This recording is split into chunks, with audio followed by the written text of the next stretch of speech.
You are listening to the Casting Shadows podcast, an extension of the Casting Shadows blog and the Runeslinger YouTube channel. If you found your way here by accident, this is a podcast on the topic of role-playing games and how we play them, especially from an in-character, improvisational, and imaginative perspective. If you've found your way here on purpose, for the first time, or are a returning listener, you already know the sort of episode we have in store for you, so why wait? Are you seated comfortably? Then let's begin.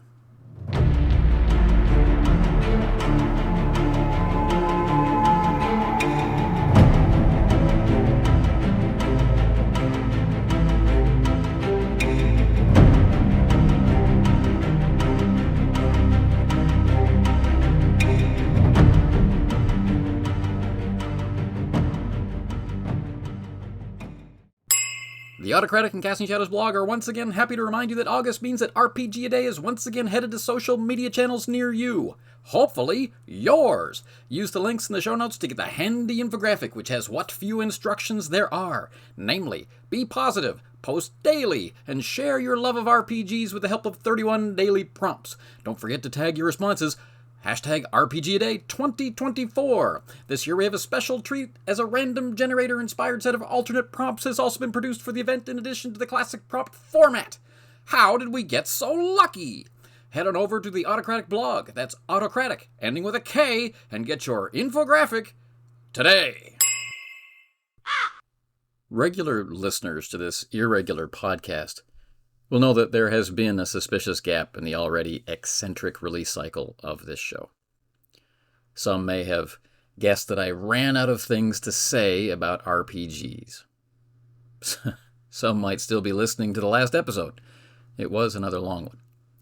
Some may have thought that the Anchor Apocalypse and Spotageddon had taken us out. Well, levity aside, none of those speculations are true. The truth is, my father passed away suddenly at the end of May in good health, and this has left me and the rest of the family with a great deal of surprise and grief to wrestle with. At the time of recording on July 22nd, 2024, my family is still waiting on results from the coroner's office to formally indicate a cause of death. The choices have been narrowed down to a flaw in his pacemaker, which he and his physician had monitored carefully, or a condition that Canadian hospitals have chosen not to test for financial reasons, but are aware of.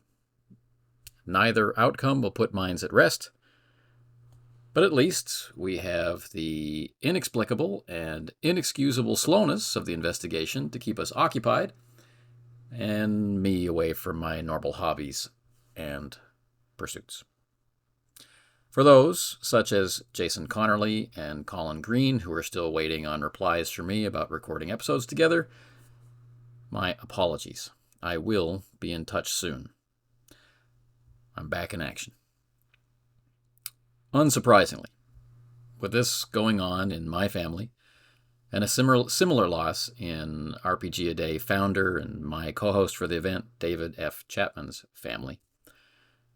For a while there in June, it looked like RPG A Day would not happen on this, its 11th year.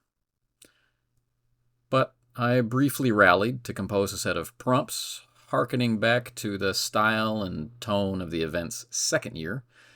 And while we were putting the final ectoplasmic green touches on the infographic, a creative force from Poland gifted us with a very clever, alternate version that I think many among you will enjoy. And some might enjoy much, much more than the usual stuff.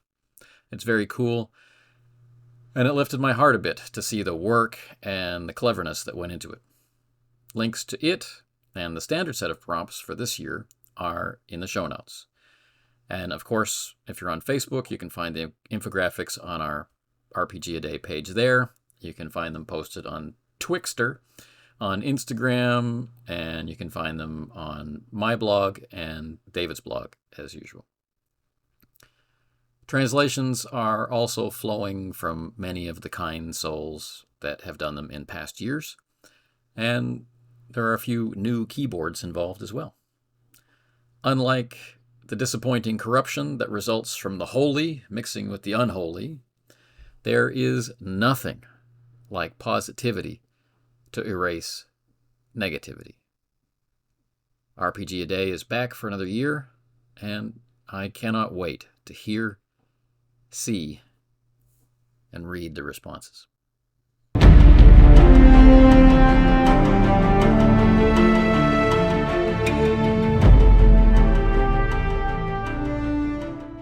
Okay, this wouldn't be an episode of the Casting Shadows podcast if we didn't speak about gaming. So, the episode which should have been released at the end of May, well, it never got made. But its topic, at least, is up next. That topic has been working out while it waited for me, so it's leaner now and more agile than it was at the weigh-in. Let's see what it's got, shall we?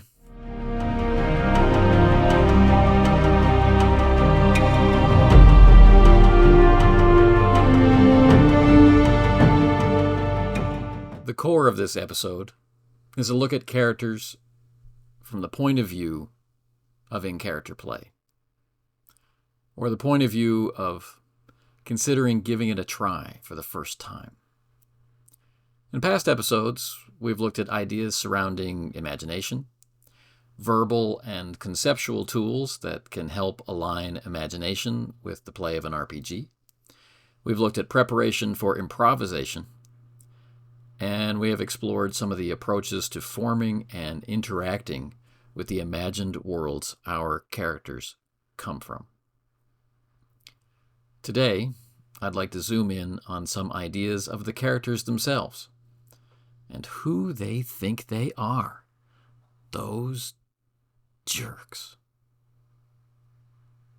From our school days, and possibly beyond, we are acquainted with the term protagonist and antagonist. These words stem from the Greek, and if we go for a direct translation for our RPG context, we end up with a rival pair of words, with the protagonist being an actor for change in the imagined setting and among the imagined people we imagine live there.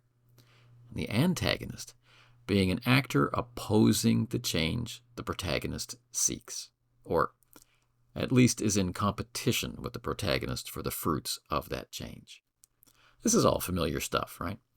We see it flickering in light and darkness across our displays, in show after show and movie after movie. We see their struggle in plays and books, comics, and we hear them unfold in the Gunfighter Ballads of Marty Robbins. Link in the description below.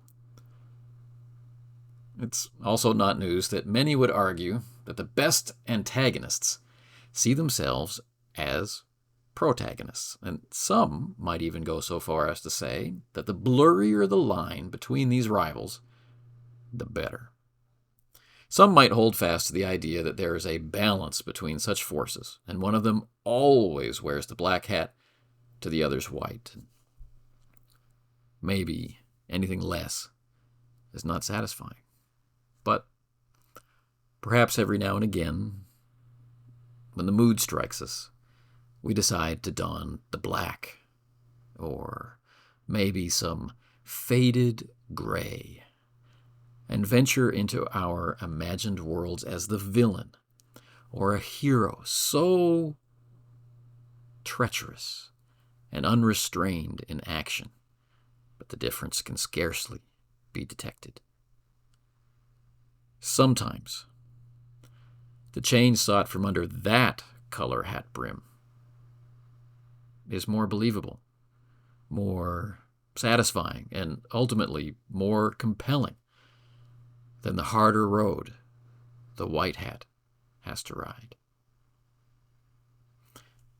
When I was using D&D heavy metal in high school, of all things, to survive one of the worst towns I have ever lived in, and I have lived in a lot of towns, The root of the words, protagonist and antagonist, began to call to me. Agonist.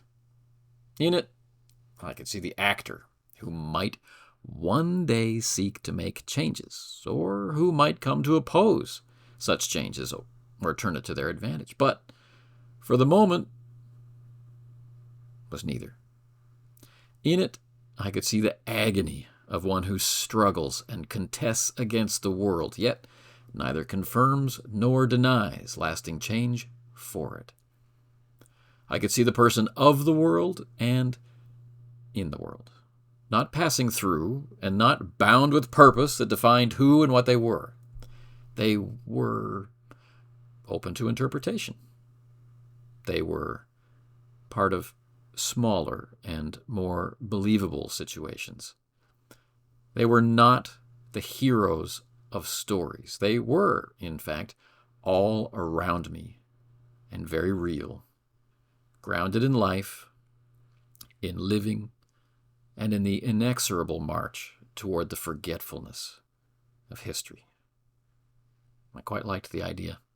Years later, of course, I found out that from time to time, some art movement or other has latched or will latch or is latching onto this idea, but the science establishment has the term all locked up in ironclad copyrights. Yet, in the nature of the agonist, I smile and I test, not protest, you'll note, or antest. Are you chuckling? I hope so. What does all of this really have to do with RPGs and the in-character, hopefully immersive and engaging play I enjoy so much? Well, in that sort of play, we need to step away from the notion of stories. Can you hear the capital S?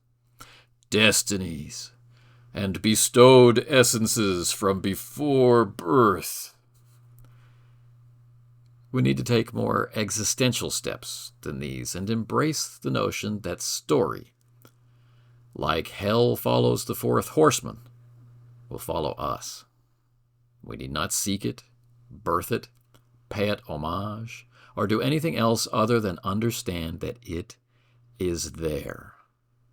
It is there because of our passage and our actions, reactions, and interactions on the phantom shores of the dreamed-up worlds of our endlessly productive imaginations.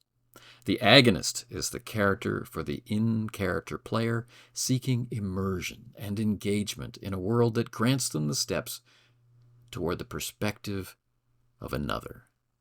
As they look out at a world in which they are free to try anything, go anywhere, learn and say what they will, and, perforce, defend their right to do so as nature not just intends, but loves with reddened claw and bloody mouth, drooling with insatiable desire.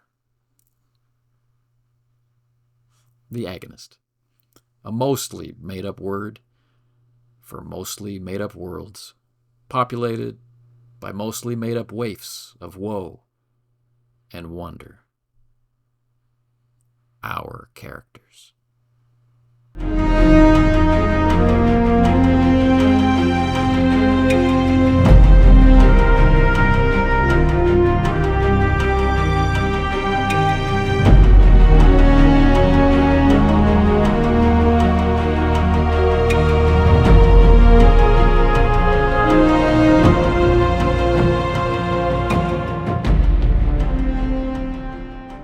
You have been listening to the Casting Shadows podcast, which is now available on YouTube, Spotify, and wherever podcasts gather together to be podcasts.